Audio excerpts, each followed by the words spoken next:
los jóvenes, hermanos. No es fácil encontrar jóvenes ya en la iglesia. ¿Quién los ve ahora? Los veo por Kearney, a veces hablo con ellos, pero el pueblo de Dios requiere de líderes jóvenes. Y aquellos que tenemos aquí, entonces ellos tienen que ver en nosotros el amor, el gozo. Aun cuando nos equivocamos en la alabanza, igual nosotros seguimos adorando al Señor. No venimos a una competencia. No, la competencia no se da. El Señor ya ganó. ¿Quién va a competir contra Dios? Nadie. Nosotros, como dice el libro de Hebreos, estamos corriendo la buena carrera. Y esa carrera no te dice que tú tienes que ir más rápido. Ve al paso tuyo, pero seguro que vas al final a recibir el trono, no el trono, sino vas a recibir tu galardón que el Señor te va a colocar. No hay nada mejor que eso, que vivir así. Por eso hay que orar por estos jóvenes y orar también porque los servicios que hacemos los días domingos, el Señor poco a poco está, como mi esposa bien dijo, acerca de los dones, va a estar usando a otros hermanos, quizás para que puedan ya estar alabando al Señor con su voz. Me ayudaría porque alabo al Señor y luego predico. Ya llego a mi casa y hablo así. ¿Qué pasó? Me quedé sin voz, le digo. Pero es hermoso trabajar para Dios. ¿Usted qué opina, hermano? Familia, ¿usted no es nada más hermoso que trabajar para Dios? Claro que sí, es algo difícil, sí. Porque muchos estudian para ser profesionales, ingenieros, pero para pastor es un llamado. Es un llamado y a veces uno dice, Señor, hasta aquí nomás. Señor, cámbiame de... Es un llamado y el Señor te provee. Él siempre te va a alistar y te va a preparar. El día de hoy vamos a estar hablando acerca de un sermón que quizás, vamos a ponerlo así, un sermón que hace 133 años, 133 años se predicó, no de esta forma, pero sí el tema en Inglaterra. Hace muchos años se predicó un sermón de esta forma, quizás ustedes lo han escuchado antes, pero es en referencia hacia ¿qué es la conversión cristiana? ¿Cómo sé que soy un convertido? ¿Cómo sé que soy un hijo de Dios? ¿Cómo saber si al fin y al cabo no estoy asistiendo a la iglesia por inercia? ¿O me empujan? ¿O me dijeron, o vas a la iglesia, o ya sabes? Realmente, ¿qué es un convertido? Dios no utiliza la fuerza. Él no trae, él si quisiera obligar a todos y la iglesia se llenara con el poder de su mano, pero Él quiere personas que adoren y sean atraídos hacia la cruz. Jesús cuando murió dice, el día que me levanten, o sea, cuando Él sea levantado en la cruz, Él va a traer. Por eso el mejor pastor no es el que está atrás empujando las ovejas, sino el que está adelante atrayéndolas. Ahora es así, es el momento de la gracia. Por eso hay que preguntarnos en esta tarde, ¿qué es ser un convertido? En su portada ustedes van a ver el pasaje bíblico. Está en Hechos 3:13. 3:19, perdón. Dice la palabra de Dios en Hechos 3:19. Así que arrepentíos y convertíos para que sean borrados vuestros pecados, para que vengan de la presencia del Señor tiempos de refrigerio. Qué bien suena esa palabra, ¿no? Tiempos de refrigerio.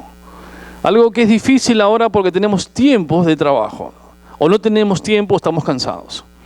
Sin embargo, arrepentíos y convertíos, todos sin excepción deben esperar y escuchar esto.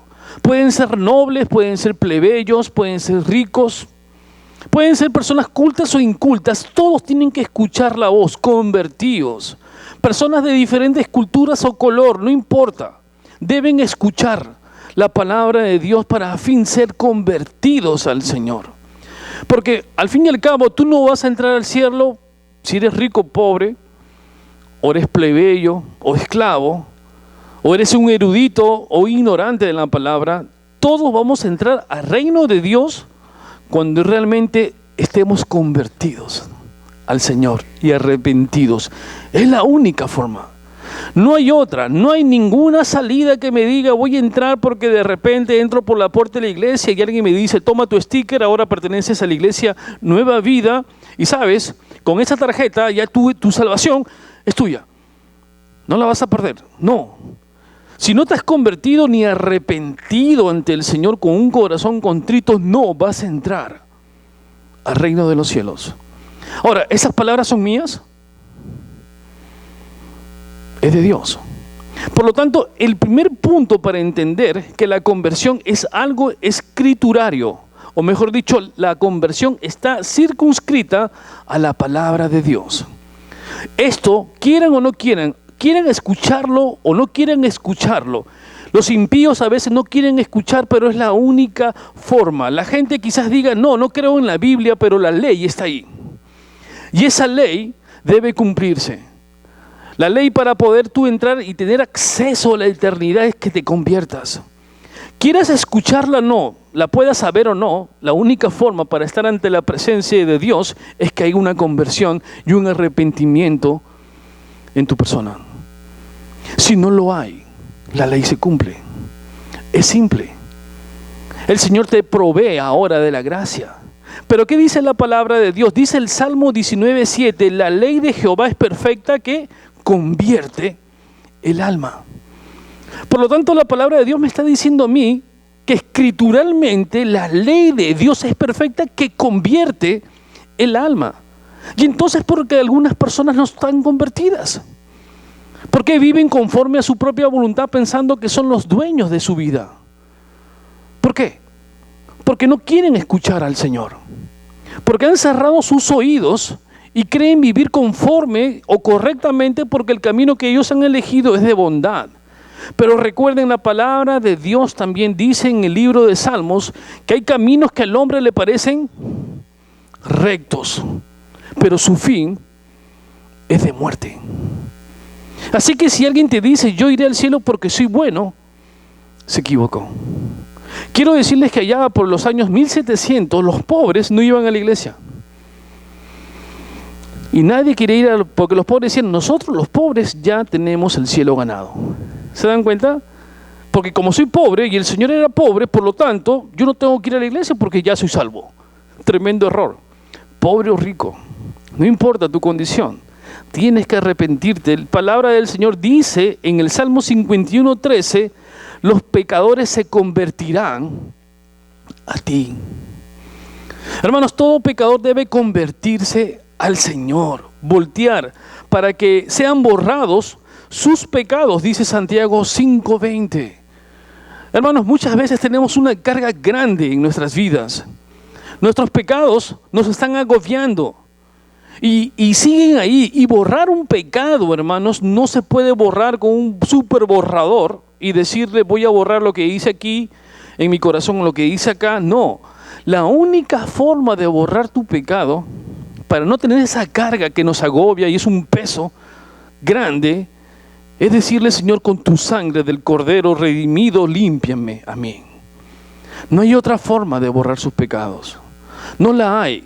En la época en que el Vaticano se construyó, o antes que se construyera, se construyó con dinero de personas que podían limpiar sus pecados pagando una ofrenda. Se llamaba indulgencia.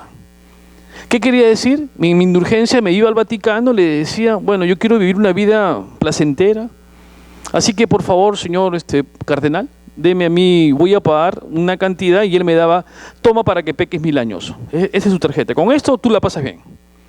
Pero cuando construyeron el Vaticano, eso era por 1000 años o 2000, pero cuando hicieron el Vaticano, era eterno. O sea, ya tu cartón te decía, tú puedes pecar cuantas veces quieras, pero tu salvación es tuya. Sigue tu vida. Eso es falso, hermanos. La Biblia no me dice eso. Ahora estamos en un mundo, en un momento de posmodernismo donde me dice que el pecado, miren, el pecado en sí no es una afrenta a Dios, es una caída nada más. Y predicadores se presentan de esa forma atrayendo a multitudes de personas que pueden vivir su vida como quieran, pero a la vez saber que son salvos. Y es una contradicción. Porque el Señor te dice, convertíos y arrepentíos. Tienes que saber que el pecado te conduce a la muerte. Y cuando tenemos una conversión, somos renovados, transformados. Hemos sido creados de nuevo. Pasamos de muerte a vida. Nos despojamos del viejo hombre.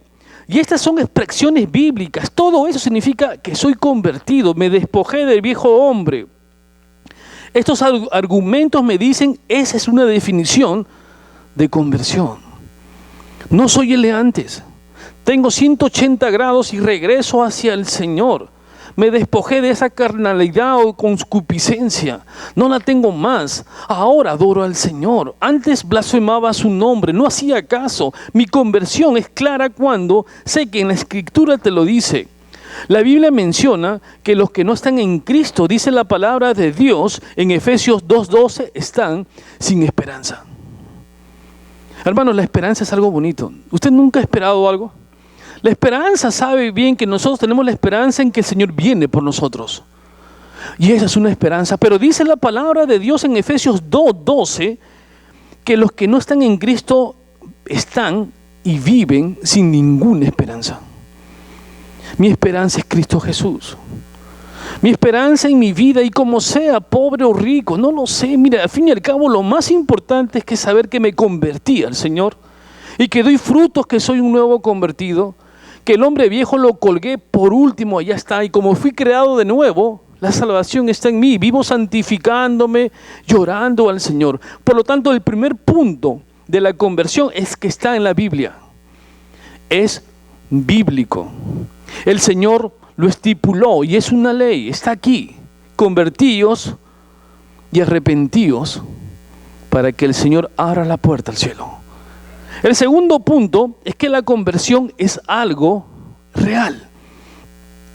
Vivimos en una época de estafas. Vean, nos venden en un sitio que ustedes conocen madera, pero la madera se pudre porque no es madera. Ustedes saben qué empresa es. Y nos hacen creer que es madera. Se compra un anillo de repente por una esquina y le dicen oro de 24 quilates. Le cae por si acaso un ácido en la cocina, cobre. Estafa. Hay mentiras. Nos pintan muchas cosas con barniz. Nos venden un carro viejo y le han puesto una pintura por fuera y creemos que está nuevo. Nos dicen que el carro está perfecto, le han echado un filtro especial para que la transmisión que está dañada al menos continúe un pocos kilómetros más. ¿Nos engañan o no? Vivimos en una época de engaño y de mentira. Los políticos se levantan y dicen, sí, el país, por favor, ya eso ya es cuento. El engaño está por doquier. Hace ya que era un año prediqué en referencia al mundo de Pinocho. ¿Recuerdan? No sé si tuvieron esa prédica. El mundo de Pinocho, todos son narizones. Sí, como todos mienten, Pinocho. La pregunta es, ¿quién es Gepetto? Hasta no lo encuentro, que es el que lo hizo Pinocho. Sin embargo, vivimos en esa época. Vean, barniz en donde está todo podrido. Nos dan comida adulterada. Vean, es una mezcla de todo esto. No hay nada real. Por último, somos, como dice en la Biblia, que somos sepulcros blanqueados. Qué tremenda palabra de Dios, sepulcros. O sea, somos en el cementerio bonito con nuestro nombre afuera, pero es que adentro, ¿qué cosa hay? Es putrefacción, es pestilencia. Y el pecado apesta. Si tuviéramos nuestra nariz espiritual, no podríamos estar, no viviríamos, oliríamos, el pecado apesta en sí. Es putrefacción. Pero vean, a pesar de lo que digan, la conversión existe. Hay cambios radicales en la vida, hay cambios de carácter, hay cambios de gustos, hay cambios de nueva vida. Yo lo creo, ¿usted lo cree? Yo creo que hay cambios aún. Y he visto en mi propia experiencia cambios. Por lo tanto, creo que esto es real. Hay una vuelta de 180 para volver a Dios. Mi padre no creía, no aceptaba, pero creyó en el Señor. Sus amigos quizás. O usted mismo no creía en Dios. O tenía una forma difusa de creer en Él. Pero cuando el Señor cambia tu carácter, y difícil, esa palabra es difícil. Porque nuestros temperamentos siempre nos traicionan. Sé que aquí no hay ninguno que tenga temperamento violento. ¿O si hay? No lo sé. Pero dice la palabra de Dios que Él me vuelve hacia Él. Y si me dice eso, le creo entonces. Porque mi temperamento sí era violento cuando era joven. Yo no aguantaba dos cositas. A la primera, boom. Como decía mi abuelo, bungundum. Ahí está. Se acabó. ¿Quieres pelear? Ni explicación, no sé por... Ahí está tu puñete. Anda a tu casa, Mabe. No, pero el Señor cambia el carácter. Cuando alguien ahora me quiere ofender, yo lo miro y le digo, Dios te ama. Que encima, sí, Dios te ama. O sea que tú no eres tan hombre para pelear. Soy varón, no hombre. Y como soy varón te respeto. Lo que tengas que hacer, hazlo. Es simple. Hay un cambio. ¿Esto es real o no es real? Por lo tanto, este segundo punto, a pesar de lo que digan, hay cambio. Hay un vuelco radical. Y si no, veamos la cantidad de ejemplos sobre lo que es real. Manasés. ¿Quién recuerda a Manasés? Un rey que se convirtió en una bestia. Un rey que era terriblemente apóstata, era terriblemente blasfemo, idólatra. Nadie daba nada por esa conversión, nadie. Pero se convirtió al Señor. Se convirtió. Zaqueo. ¿Qué le pasó a Zaqueo? ¿Quién se acercaba a un publicano? Si solamente con tocarlo tú estabas ya manchada o sucia con el pecado de él. ¿Quién? Pero lo hizo. Zaqueo el publicano. Otra figura. El Señor cuando pone esto te dice la conversión, si es real. María Magdalena. María Magdalena, una mujer del mundo. ¿Cuántas personas se hayan acercado? Una mujer tratada como cualquier cosa. Nadie iba a pensar que se iba a convertir. Iba a ser una mujer para el Señor. El Señor, recuerden, se lo dije hace 2 semanas, el Señor nunca te dice pecadora, sucia. ¿Te dice eso? Te irás al infierno por cochina. Él te ama. Te dice, ven, tus pecados son perdonados. Ve y no peques más. Dígame, ¿quién no puede ser atraído hacia esa fuente de amor? Yo soy el clavo, Él es el imán. ¡Pum! Esa es la fuerza de esa atracción del amor. Somos clavitos. ¡Ta! Eso es hermoso, ese es mi Dios. Él lo hace, lo hizo con todos. ¿Qué hizo el Señor con Saulo de Tarso? Con Pablo. ¿Qué hizo? ¿Quién iba a creer que tremendo persona que correteaba a los cristianos para matarlos iba a ser transformado, iba a tener una conversión real? ¿Quién? Si la gente al verlo huía, no lo querían, dirían, Señor, discúlpame, Señor, no es porque yo quiera entremeterme, pero ¿tú has visto bien quién es? No, ¿cómo hacen los dominicanos? Algo así, ¿no? El de acá, Pablo. Señor, no es por nada, pero el de acá está terrible. No sé si... Pero Saulo de Tarso se convirtió. Se convirtió a los pies de Dios. ¿Qué pasó con el carcelero de Filipos? Una persona que también no era, ni se acercaba al Señor, tuvo conversión. ¿Y no fue salvo también él? Fue salvo, no solamente él. Y su casa, su familia, hubo conversión. ¿Qué pasó con la mujer, la vendedora de púrpura? Que era rica y adinerada y no le importaban las cosas. Vivía por la economía. Se convirtió. Estos cambios, hermanos, son reales. Y estos cambios son tan reales que cuando Pablo predica a Corintios, a una ciudad a la cual nadie quería acercarse, porque era totalmente blasfema y había de todo dentro de esa ciudad. En pocas palabras, era una ciudad bien corrupta. Nadie pensaba que esa ciudad iba a haber una conversión. Por lo tanto, con esos ejemplos, sé que en el segundo punto la conversión entonces es real. ¿Puede haber conversión? Claro que sí, porque los ejemplos son claros. El tercer punto es que la conversión es algo necesario. La Biblia enseña expresamente que todo el mundo, todos necesitamos de una conversión, un cambio de corazón humano en mi corazón. Hay personas que a veces viven y dicen, pastor, no sé qué me pasa, a veces duermo pero como si me ahogara. Yo me estoy ahogando ahorita porque me estoy moviendo, pero hay personas que se ahogan o sienten un vacío, una presión en el pecho. ¿Usted nunca le pasó eso? Como si suspira. Y hay personas que dicen, algo me falta. Le digo, te falta vivir para Cristo. Te falta que ese vacío sea llenado con Dios, con Jesús, que esa conversión que es necesaria, puedas tú salir de lo que es, al momento de convertirte y de arrepentirte, cambias lo mundano por lo santo. Cambias lo que es oscuridad por la luz. Cambias de reírte por un momento, yo nunca voy a leer la palabra, por prepararte en la palabra de Dios.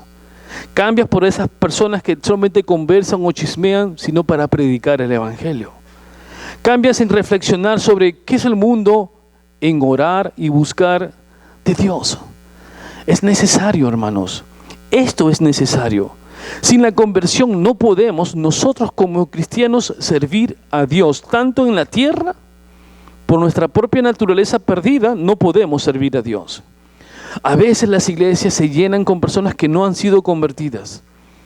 Y muchas veces hay un atraso.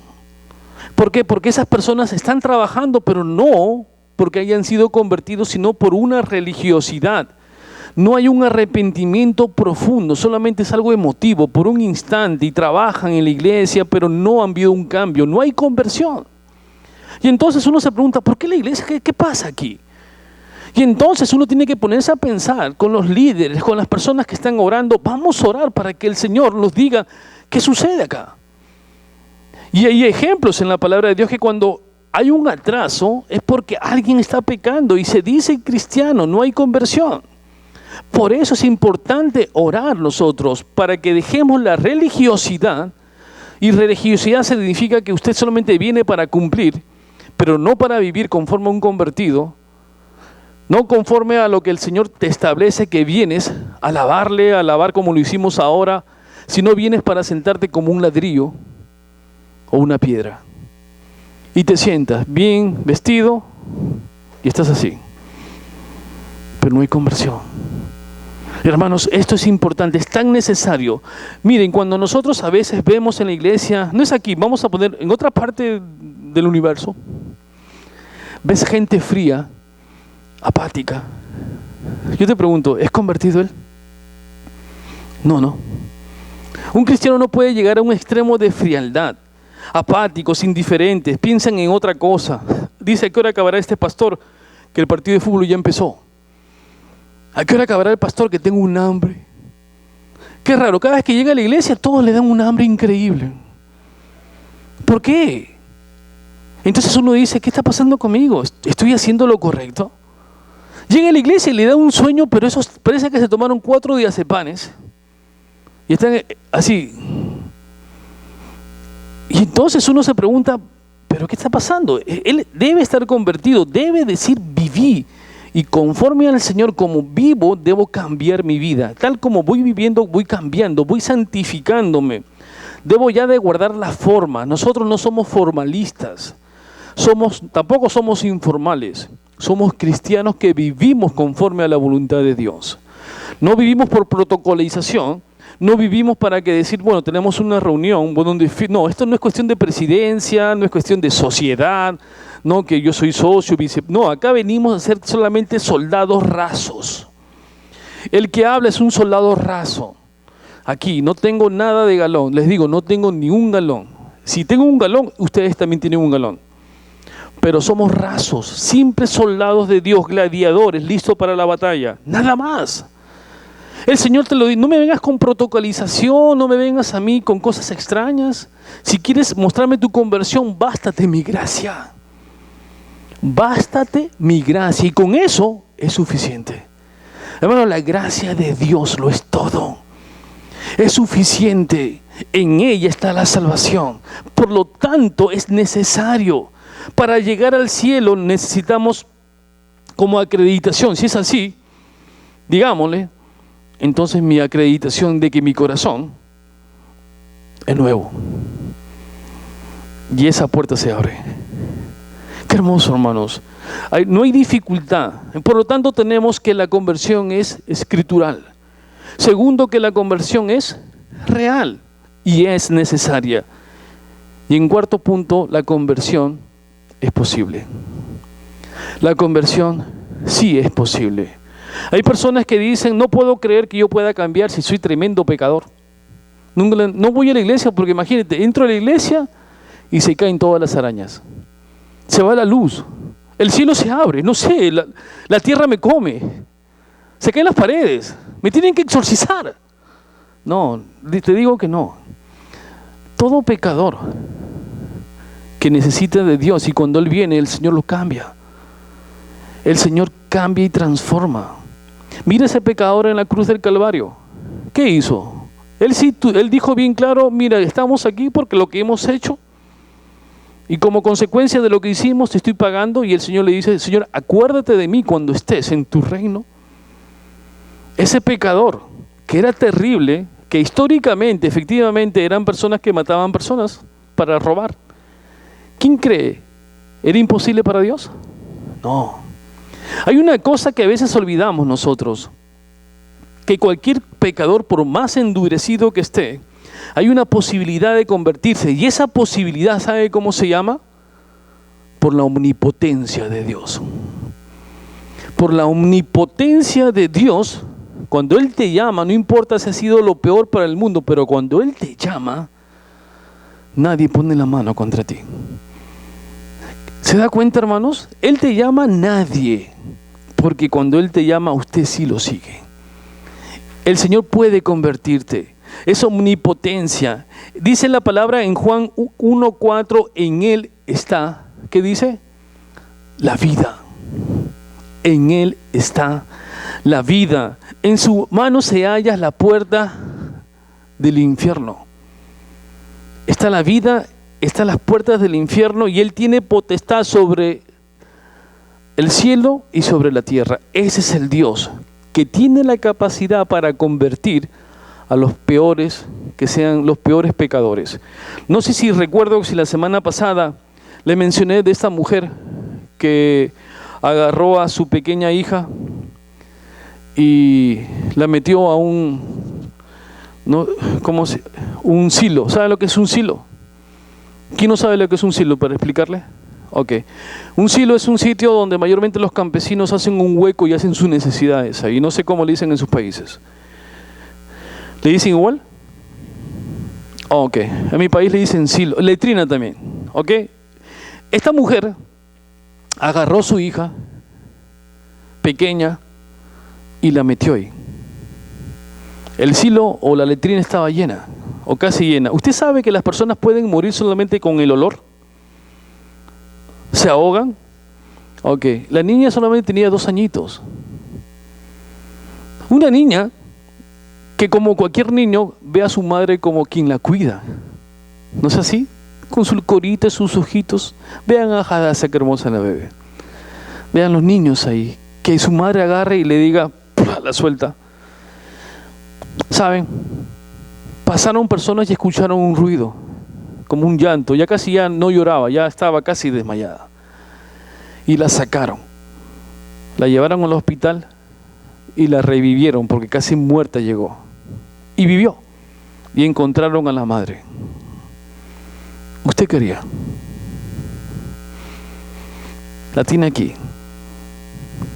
Muchos, mátenla. Otros, en la época de Jesús, apedréenla, ahórquenla, así eléctrica. No sé, pero el Señor quería. Piensen así, ¿qué haría el Señor?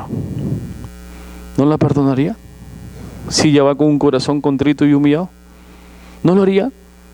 Y entonces, ¿por qué nosotros a veces emitimos juicios sobre algo que el Señor en ese caso no lo haría? Hermanos, el Señor tiene la capacidad para convertir, la omnipotencia, y Él utiliza el Espíritu de Dios, o sea, el Espíritu Santo para esa conversión. Cuando Él se propone a salvar, cuando Él dice que el Espíritu de Dios entra, es el que transmite la vida a través de mi corazón. Cuando Él se propone la salvación sobre una persona, basta con que decirte, tú fuiste predestinado desde antes de la fundación del mundo y punto. Nadie te va a tocar. Y viva conforme a eso.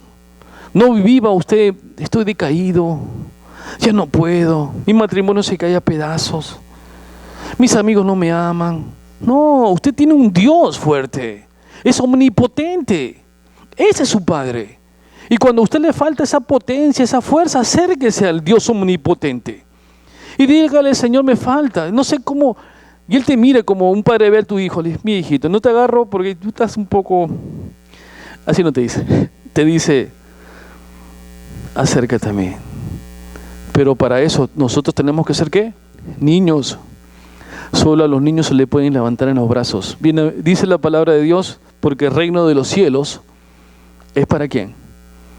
Para los niños. Cuando se mire los ojos,